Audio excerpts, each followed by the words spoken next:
Welcome back. South Africa has signed 6 more Memoranda of Understanding with Côte d'Ivoire. President Cyril Ramaphosa hosted his counterpart, Alassane Ouattara. Bilateral relations between the two countries were managed by the Joint Commission of Cooperation signed in December of 2015.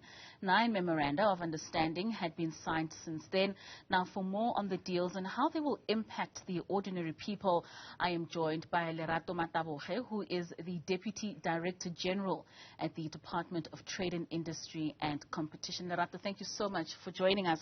Now, Lerato, South Africa and Côte d'Ivoire enjoy close political, economic, social and cultural ties, and the bilateral relations between the two countries are managed through the Joint Commission of Cooperation. Since the establishment of this JCC, can you tell us what the benefits have been for both countries? Thank you very much, Katawa, thank you for the opportunity. Basically, since the JCC was signed in 2015, we realized that we needed to put more impetus and accelerate the integration between our two economies. So as a result of putting in that impetus, President Ramaphosa actually led a delegation of business, large delegation of business, to Côte d'Ivoire in December 2021. So what we've just had this week was a reciprocal visit by President Ouattara, also leading over 70 business people to come to South Africa to say, how then do we begin to, set up a concrete work program with timelines for our businesses to begin to engage. So as a result, we had a business forum yesterday, and during the business forum, some commercial agreements were signed. Similarly, we signed a memorandum of understanding on economic cooperation. So what that will do is to then say, we need to do 3 things. 1, we need to set up a joint trade committee that is going to deal with any barriers to trade between the two economies, because our trade with one another is relatively low, so we're not reaching the potential that we could. So there's been that commitment with the President's present that we will establish that to help our exporters, both countries. 2, within 6 months, we need to have undertaken a big mission to Côte d'Ivoire that is going to unlock investment opportunities, particularly in 2 primary value chains, agriculture as well as automotive. So, 2 of the agreements signed yesterday were also linked to the 2 sectors.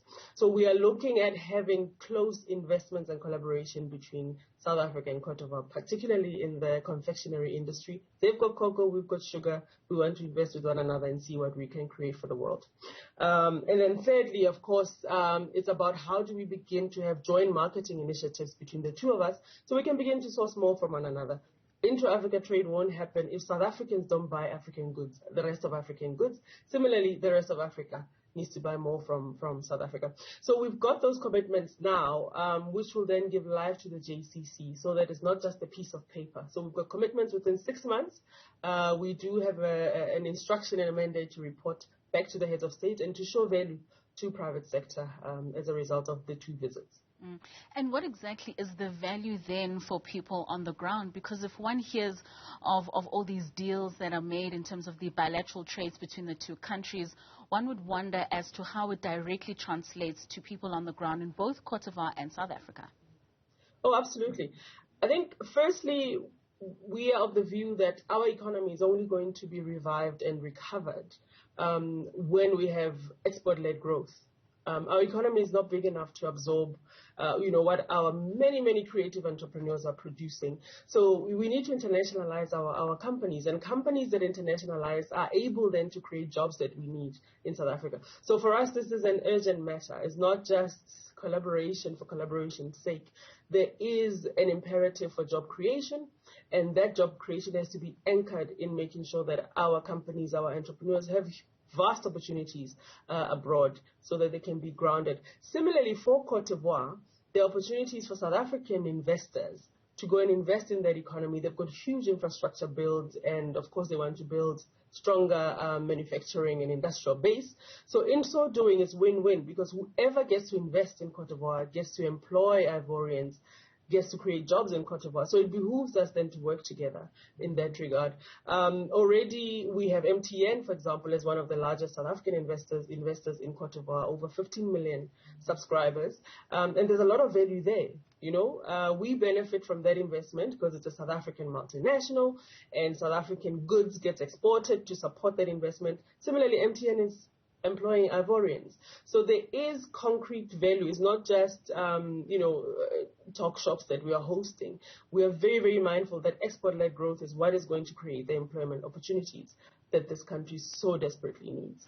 Now, speaking of MTN, we do know that other South African companies such as Standard Bank and MultiChoice have also invested in Côte d'Ivoire. Do we know of other big companies that are then from Côte d'Ivoire investing in South Africa, and what their impact will then be on our country?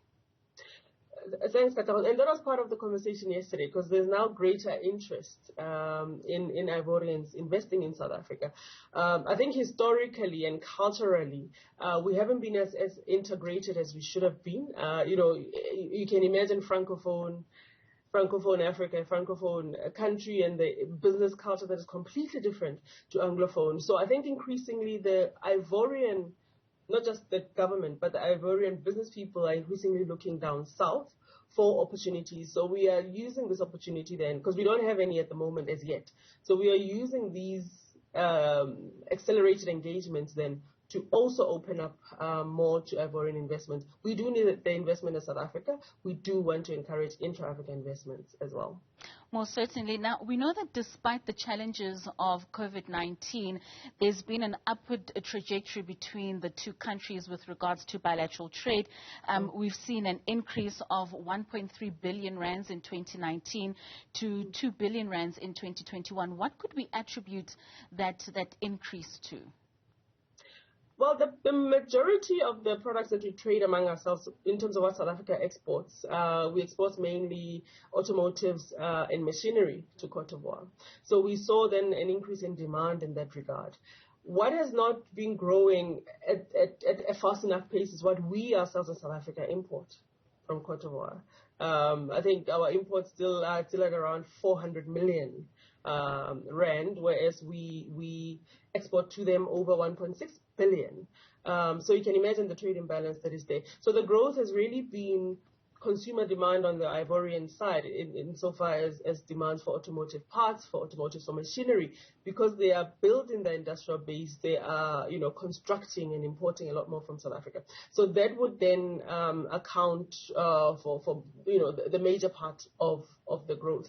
But the priority then is how do we balance as well that trade relationship. It's growing, yes, we're happy, but we are not importing as much as we can as well from the Ivorian market.